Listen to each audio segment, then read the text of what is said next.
할렐루야. 주님의 평화가 여러분 모두와 함께 하시기를 빕니다. 우리 옆사람과 사랑의 교제를 나누시겠습니다. 사랑합니다. 감사합니다.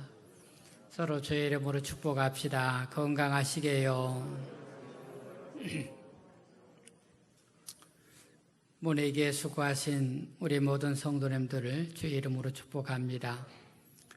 여러분의 수고로 너른 들판에 모가 많이 심겨졌습니다. 아마 이번 주면 모두가 마쳐질 것으로 보입니다. 한 해 농사에 주님께서 하늘로부터 복을 내려 주시기를 바랍니다. 해마다 모내기 할 때쯤이면 네 박자로 우는 새가 있습니다. 이때쯤 오는 것을 보면 철새인 것 같습니다. 홀딱 벗고 여러분 기억나십니까? 가끔 한 번씩 들리게 됩니다. 무슨 말인지 모르시는 분들이 있을 것 같아서 설명을 드리겠습니다. 전에 후배 목회자들하고 산행을 하는데 산행 중에 이 새소리가 났습니다. 그러자 같이 가던 한 후배가 그 새소리에 맞춰서 홀딱 벗고 하면서 새소리를 흉내를 냈습니다. 그러자 다른 후배가 웃으면서 그에 맞춰서 정신 차려 라고 말했습니다. 그러니까 같이 가던 사람들이 한 목사는 그 소리를 듣고 홀딱 벗고라고 들었고 한 목사는 정신 차려로 들린다는 것입니다.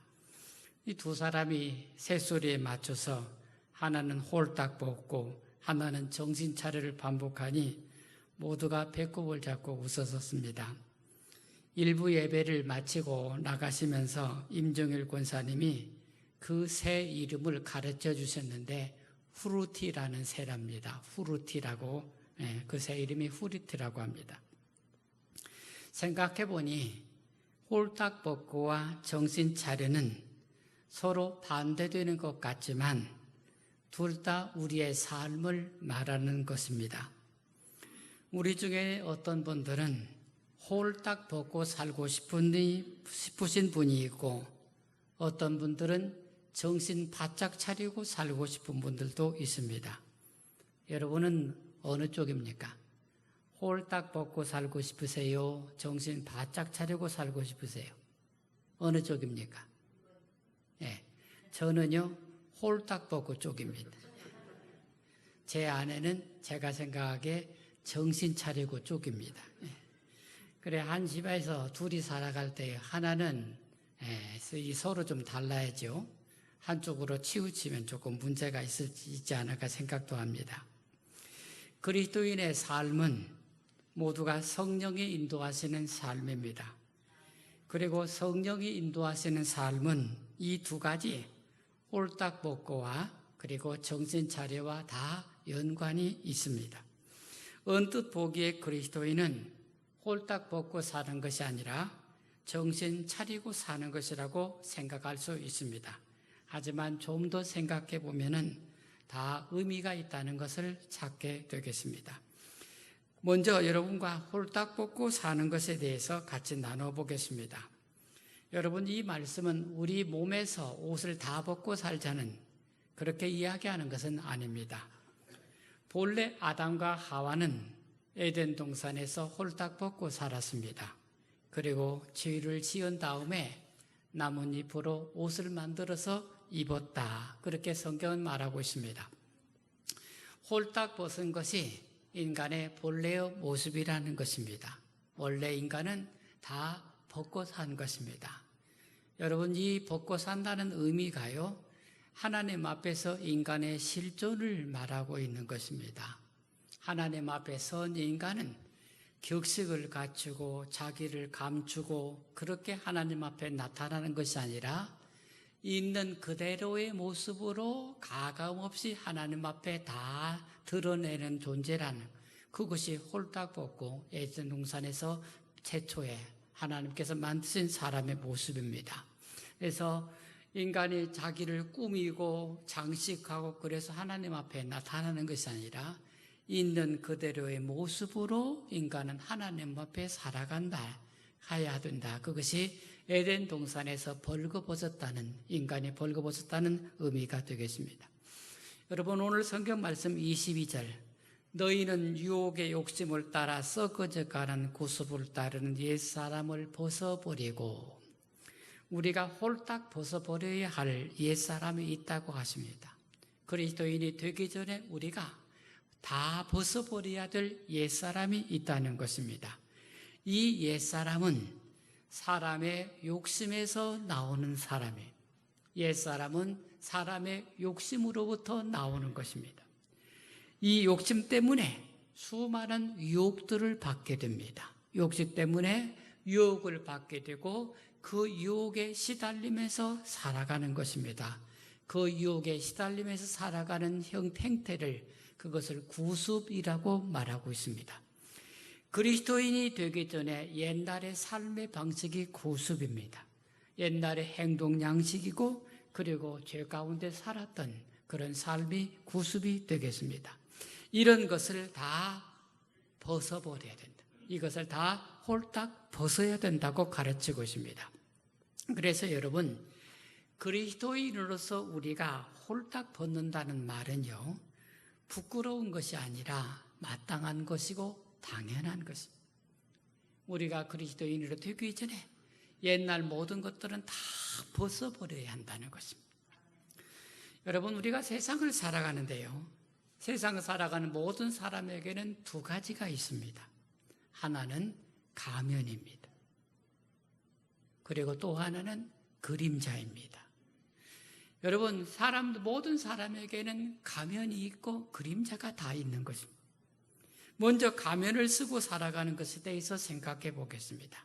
사람들은 자신의 참된 모습을 다 보여주지 못하고 가면을 쓰고 살아갑니다. 모든 사람이 다 완전하지 않습니다. 여러분, 완전한 사람은 아무도 없습니다. 인간은 자기 자신에게조차 성실하지 못한 존재. 여러분, 우리가 내 자신에게조차 사람은 진실하지 않은 것입니다. 그래서 자신의 문제 있는 존재라는 것을 사람들 앞에 노출하지 못합니다. 자신의 참 모습이 노출되면 때로 비난에 직면하게 됩니다. 그리고 다른 사람들의 비판을 감당하기 어렵게 됩니다. 그래서 사람 앞에 서게 될 때 사람들은 가면을 쓰게 된다는 것입니다. 자신에게조차 성실하고 진실하게 못하기 때문에 다른 사람들의 비난이나 비판을 감당할 수 없는 사람들은 사람들 앞에 서게 될 때 가면을 쓰고 살아가게 된다는 것입니다. 여러분, 저를 두고 말씀을 드리자면 저는 여러분 앞에서 항상 목사라는 가면을 쓰고 살아갑니다. 때로는 인자한 모습으로, 때로는 선한 모습으로 여러분에게 좋은 인상을 주고자 살아갑니다. 하지만 저의 실상은 여러분이 겉으로 보는 것이 아닐 수 있습니다.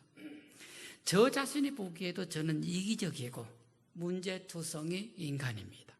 그것을 그대로 노출하지 못하고 살아갑니다. 제가 있는 모습 그대로 나타내면 여러분, 목사가 저러냐 하고 실망하게 될 것이기 때문입니다. 그래서 사람 앞에 설 때에는 우리는 가면을 쓰고 살아가게 된다는 것입니다. 모든 사람이 다 자기 가면을 가지고 있습니다. 그런데 가면을 벗을 때나 가면을 쓸 때나 한결같은 사람이면은 그것은 참된 것이라고 말할 수 있겠습니다. 사람들은 때로는 진실이 불편해서 가면을 쓰기도 합니다. 때로는 진실하기가 힘들어서 가면을 쓰고 살아가게 되는 것입니다. 그래서 모든 사람에게는 다 자기 가면이 있다는 것입니다. 두 번째는요, 모든 사람은 다 그림자가 있습니다. 이 그림자는 살아가면서 생기는 죄의 흔적들을 말합니다. 우리는 매일 쓰레기를 버리며 살아갑니다. 하루라도 쓰레기를 버리지 않으면 우리 집은 엉망이 되고 말게 됩니다. 생활의 결과로서 쓰레기가 남습니다. 우리가 잘 살면 잘 살수록 쓰레기는 더 많이 생기게 됩니다. 마찬가지로요, 우리가 열심히 살아간다고 사는데 우리의 삶에 남는 게 있습니다. 그것이 죄의 그림자가 남는 것입니다. 우리가 내 욕망을 추구하고 살아온 것이 여러분 내 영혼의 그림자가 되어서 남아 있습니다. 내 자신에게 거짓되었던 것, 자신에 대해서 불성실했던 것, 그것들이 내게 그림자가 되어서 남아 있는 것입니다. 다른 사람에 대해서도 그렇습니다. 나는 열심히 산다고 살았는데 누군가는 내 그림자의 영향을 받고 살아가는 것입니다.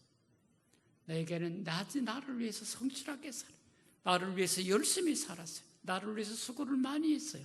그런데 그것이 오히려 다른 사람에게 깊은 그림자가 될 수 있다는 것입니다.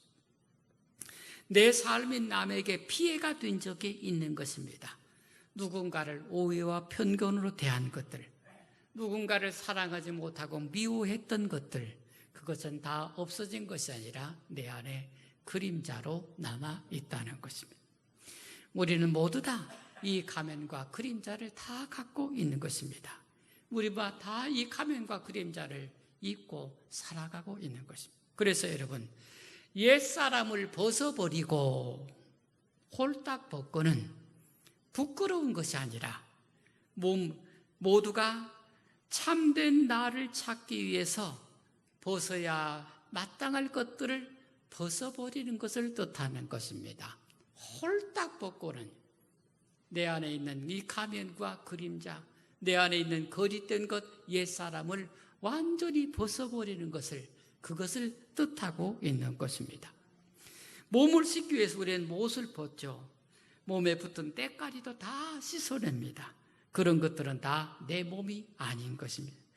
우리가 마음이 너무 힘이 들 때가 있어요.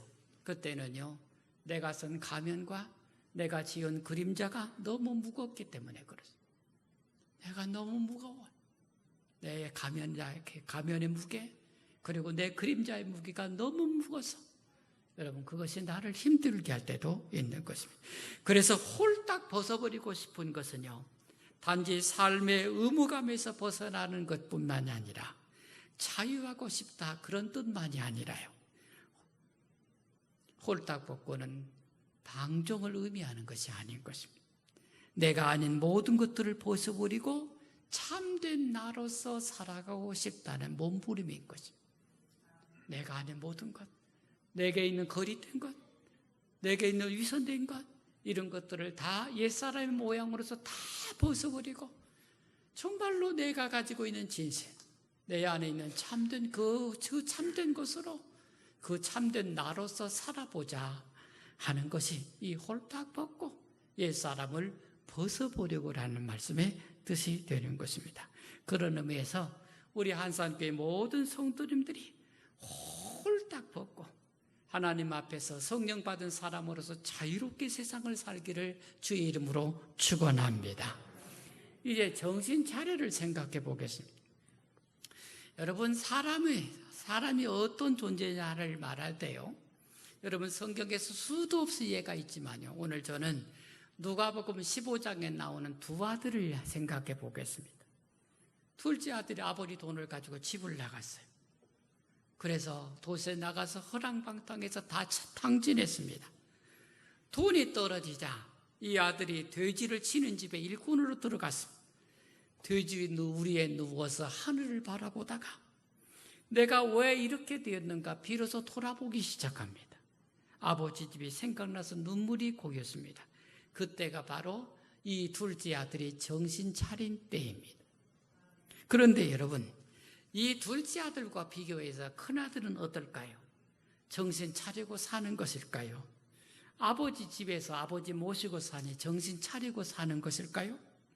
동생이 돌아왔을 때 이 형은요, 동생을 맞아들인 아버지께 대해서 불평을 털어놓습니다.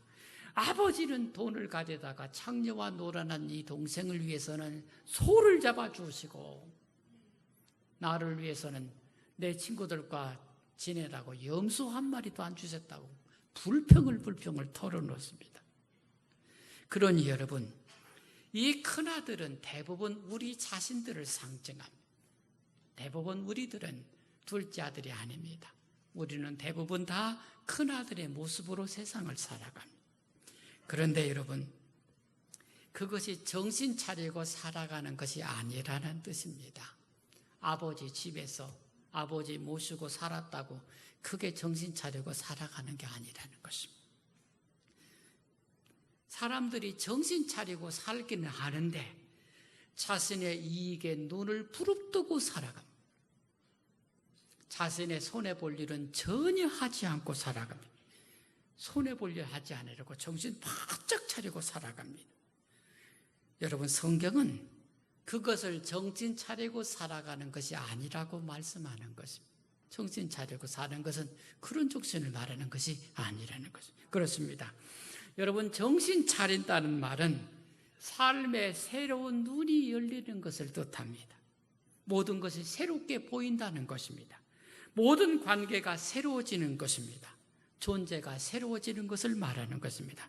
그것을 오늘 에베소서는 오직 너희 심령이 새롭게 되어 하나님을 따라 의와 진리의 거룩함으로 지으심을 받은 새 사람을 입으라 라고 말씀하시는 것입니다. 여러분, 심령이 새롭게 된다는 말은요, 성령으로 우리의 영이 바뀌는 것을 뜻합니다. 우리가 성령을 받아서 내 속의 영이 전혀 다른 존재로 바뀐 것을 뜻합니다. 새 사람은 조금 변화되는 사람이 아니라 새롭게 창조된 사람을 뜻합니다. 이렇게 새롭게 창조된 사람은 가치관이 새로워집니다. 그 가치관이 의와 진리의 거룩함입니다. 의와 거룩함은 새 사람의 윤리를 가리킵니다. 의는요, 모든 생활 가운데서 올바르고 충실하게 살아가는 것이 그게 의입니다. 거룩하면요, 악에 물르지 않고 성결한 것을 뜻합니다. 이 두 가지 덕목은 모두 다 진리로부터 오는 것입니다. 변화받은 성도들은 의와 거룩함으로 살아가는데 그렇게 할 수 있게 하는 것이 진리이고, 성경은 이 진리를 예수 그리스도라고 가르칩니다. 그래서 여러분, 새 사람은 바로 예수 그리스도를 통해서 새롭게 창조되는 사람을 가리키고 있는 것입니다. 여러분 모두는 예수님 안에서 새롭게 창조된 하나님의 자녀들입니다. 심령에까지 새로워진 분들입니다. 이제 여러분을 주장하는 것은 여러분이 가지고 있는 육체적인 욕망이 아닙니다. 새 사람은 성령이 주장하시는 것입니다. 그러므로 성령의 인도하심을 따라서, 성령의 이끄심을 따라서 여러분의 삶을 살아가시기를 주의 이름으로 축원합니다. 이제 여러분, 도대체 성령이 이끄시는 삶을 우리가 어떻게 경험하는 것이고 우리가 그것을 어떻게 살아갈 것이냐, 이 말씀을 드리고 마칩니다. 성령이 이끄시는 삶은 우리의 매일의 삶에서 하나님의 은혜를 경험하고 살아가는 것입니다. 삶을 매일매일 은혜로 경험하고 살아가는 것이 그게 성령께서 우리를 이끄시는 삶입니다. 하나님은 먼 데 계시는 분이 아니라 여러분과 함께 계셔서 여러분을 도우시고 돌보시고 사랑하십니다. 믿으시길 주의 이름으로 축원합니다. 우리는 매일의 삶에서 하나님과 교제하고 소통하고 살아갑니다. 하나님이 여러분 옆에 계신 것을 피부로 느끼고 살아가시는 것입니다. 하나님은 여러분이 느끼도록 가까이 계십니다. 여러분과 지금도 동행하시고 계신 것입니다. 여러분이 자신의 욕망이나 의지보다 성령님을 의지하고 성령님의 뜻에 따라 살도록 마음 쓰시기를 축원합니다. 그러면 우리는 우리 일상에서 하나님의 은혜를 느낄 수가 있는 것입니다. 오늘 하루를 하나님께 맡깁니다. 주님, 오늘도 하루를 인도해 주세요. 내가 성령의 의지대로 세상을 살아가도록 도와주세요. 나보다도 성령을 강조하고 성령의 뜻에 살려고 하면요, 여러분 주님의 성령께서 여러분을 인도하시는 것을 믿으시기를 축원합니다. 아내가 시장에 가서 고기를 사왔어요. 집에 돌아오니요, 누군가 다녀갔습니다. 검정 비닐봉다리에 비닐봉다리를 문고리에 걸어놓았습니다. 상추가 들어있었습니다. 아내가 그것을 보고요, 여러분 우연일 수 있겠죠. 고기를 사왔는데 누군가 검정 봉다리에다가 상추를 갖다가 문고리에다 걸어놨어요. 여러분, 우연이겠죠. 그런데 아내는요, 그것을 하나님의 놀라운 신비로운 경험으로 받아들입니다. 하나님의 은혜를 느끼는 거예요. 어떻게 고기를 사놨는데 문고리에다 누가 상추를 걸어다 놨어요. 우연이지만 여러분, 그것을 아내는 하나님의 신비로운 손길로 느끼는 것이에요. 여러분, 우리가 하나님의 경험이 특별한 일 가운데서 그렇게 있는 것이 아닙니다. 우리의 일상 속에서 우리가 하나님을 생각하고 자꾸 하나님을 의지를 하려고 하면 순간순간 우리는 하나님의 일상을 통해서 하나님을 경험하고 하나님의 은혜를 느끼고 살아가게 되는 것입니다. 여러분, 제가 운전하고 살아가는 동안에 사고가 없었습니다. 물론 소소한 조금 차를 조금 긁어먹고 이런 건 있지만요, 남하고 크게 부딪히거나 그런 일이 없었습니다. 그런데 사고가 그냥 없었던 게 아닙니다. 제가 한눈을 팔다가 아차 하고 미처 브레이크를 밟지 못했습니다. 급하게 브레이크를 밟았는데 차가 밀렸습니다. 받았구나 하고 큰일 났구나 했는데 그 순간 앞차가 부릉 하고 출발했어요. 여러분, 그때 제가 뭘 느끼겠어요? 하나님 감사합니다. 제가 뭘 느끼겠어요? 아, 우연히 그렇겠지. 다른 사람들, 저 아니고 다른 사람들 우연이라고 말할 수 있습니다. 저는 그 순간을 우연이라고 느끼지 않습니다. 하나님 감사합니다. 하나님. 분명히 받았어요. 그런데 앞차가 푸르 하고 가네요. 여러분, 그 순간 제가 느끼는 그 느낌은 하나님 감사합니다. 삶에서 하나님의 은혜를 경험하게 되는 것입니다. 여러분, 그것이 성령이 우리를 인도해 가시는 삶입니다. 여러분, 여러분의 삶 속에서 날마다 하나님의 성령이 여러분과 함께 하시고 하나님의 성령이 여러분과 동행하시는 것을 순간순간 체험할 수 있게 되는 것입니다. 하나님께서는 멀리 계셔서 여러분 눈에 안 보이고 없는 분이 아니라 여러분의 일상 속에서 늘 관심을 가지고 그런 누구를 바라보면 일상 속에 늘 하나님을 경험하게 될 줄을 믿으시기를 축원합니다. 우리가 옛사람을 벗어버리고 새 사람을 입고 살아가면 성령께서 우리를 주장하시는 것입니다. 우리는 일상으로부터 하나님의 은혜를 경험하게 되는 것입니다. 성령께서 여러분을 이끄시는 삶을 여러분의 매일의 삶에서 하나님의 은혜로 경험되시기를 주의 이름으로 축원합니다. 기도드리겠습니다.